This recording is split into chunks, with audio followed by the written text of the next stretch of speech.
Good morning friends. मैं doctor V K Mishra from guest liver hospital Swaroopnagar Kanpur.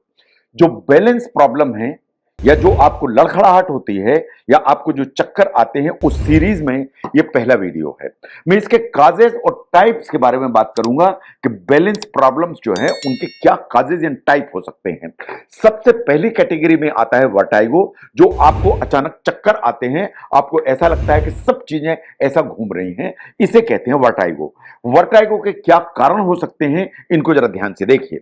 No, सबसे important जो कारण है वर्टाइगो का वो है बिनाइन पैरोक्सिस्मल पोजिशनल वर्टाइगो, और जिसे बीपीपीवी के नाम से भी जानते हैं। ये चक्कर आने का सबसे इंपॉर्टेंट कारण है। नो, अगर हम बीपीपीवी की बात करें तो ये होता इसलिए है कि आपके कान के अंदर जो इनर ईयर होता है उसमें कैल्शियम के क्रिस्टल्स होते हैं जो आपके बैलेंस के लिए जिम्मेदार होते हैं। अगर ये क्रिस्टल्स अपनी जगह से हट जाएं और किसी दूसरे एरिया में चले जाएं तो जो बैलेंस बनाने की प्रॉब्लम आ जाती है। तो अगर हम ध्यान से देखें कि ये जो बीपीपीवी है या जिसे बिनाइन पैरोक्सिस्मल पोजिशनल वर्टाइगो कहते हैं, ये चक्कर आने का एडल्ट्स में सबसे इंपॉर्टेंट कारण है। ये आता है नंबर 1 पर।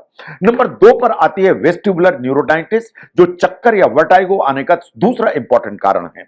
ये बेसिकली इंफेक्शन है, आप इसे इन्फ्लेमेटरी डिसऑर्डर भी कह सकते हैं।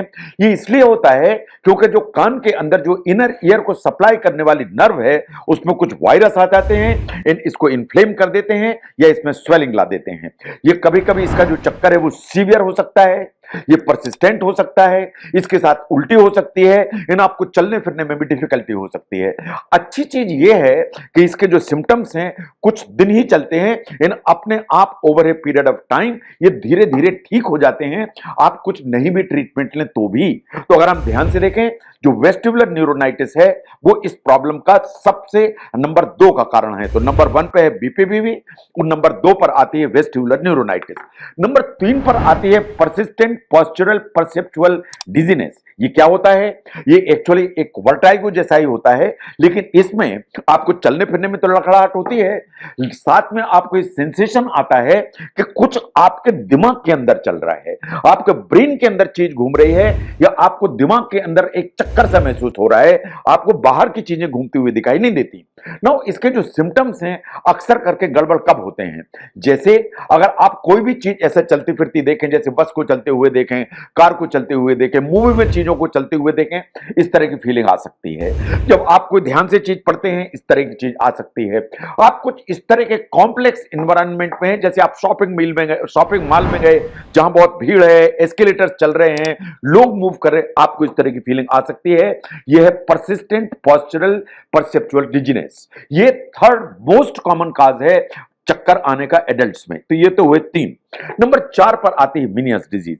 ये बिल्कुल अचानक और बहुत तेज चक्कर आता है, लेकिन इसके साथ आपको कान में सुनने में दिखाई में प्रॉब्लम खड़ी हो जाती है, कान भरे भरे महसूस होने लगते हैं, इन फुलनेस हो जाती है कान के अंदर।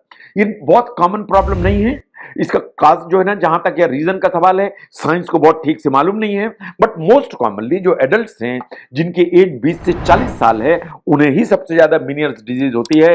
यह है नंबर 4 की प्रॉब्लम जो एडल्ट्स में देखी जाती है।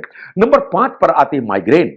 माइग्रेन वैसे तो सिर का दर्द है, लेकिन कान से भी एक माइग्रेन आती है जिसे कहते हैं वेस्टिबुलर माइग्रेन, और इसके चलते कभी चक्कर आ सकते हैं। यह है नंबर 5। नंबर 6 पर आता है एकाउस्टिक न्यूरोमा। जो एकास्टिक न्यूरोमा है इसको ध्यान से देखें, ये नॉन कैंसरस बहुत स्लोली ग्रोइंग ट्यूमर है, जो नस होती है जो इनर ईयर से ब्रेन में जाती है उसके ऊपर डेवलप होता है, इसे कहते हैं एकाउस्टिक न्यूरोमा। ये वास्तव में अगर एकाउस्टिक न्यूरोमा हुआ तो डिजीनेस आएगी, बैलेंस में प्रॉब्लम होगी, चक्कर आएगा।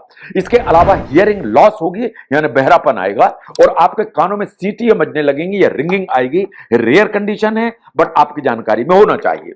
नंबर 6 पर आता है रामसे हंट सिंड्रोम। एक्चुअली जो हर्पीज जॉस्टर होता है ये हर्पीज जॉस्टर का हिस्सा है, इसे हर्पीज जॉस्टर ओटिकस भी कहते हैं। जो सिंगल्स के नाम से आप जानते हैं हर्पीज जॉस्टर को, ये उसका हिस्सा है।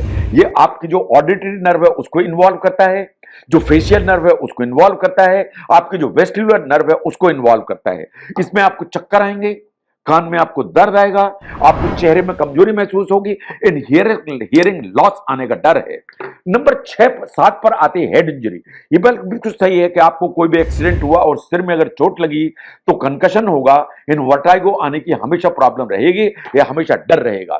मोस्ट कॉमनली जो बच्चे और एडल्ट दोनों देखते हैं दैट इज मोशन सिकनेस। जब आप कार में जाते हैं, जब आप बस में जाते हैं तो मोशन सिकनेस होती है, इवन बोट्स में भी जाते हैं, एरोप्लेन में जाते हैं तो भी आपको मोशन सिकनेस होती है। तो आप देखते हैं कि आपको चक्कर आता है, आपका जी मिचलाता है, इन आपको उल्टी हो जाती है या उल्टी होने का मन करता है।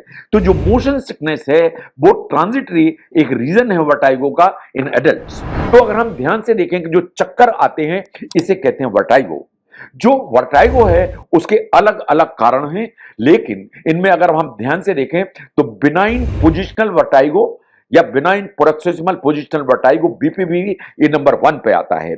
जो कान के जो नर्व है जिसके वेस्टिबुलर न्यूरोनाइटिस है ये नंबर 2 पर आती है, जो बहुत कॉमन कारण है।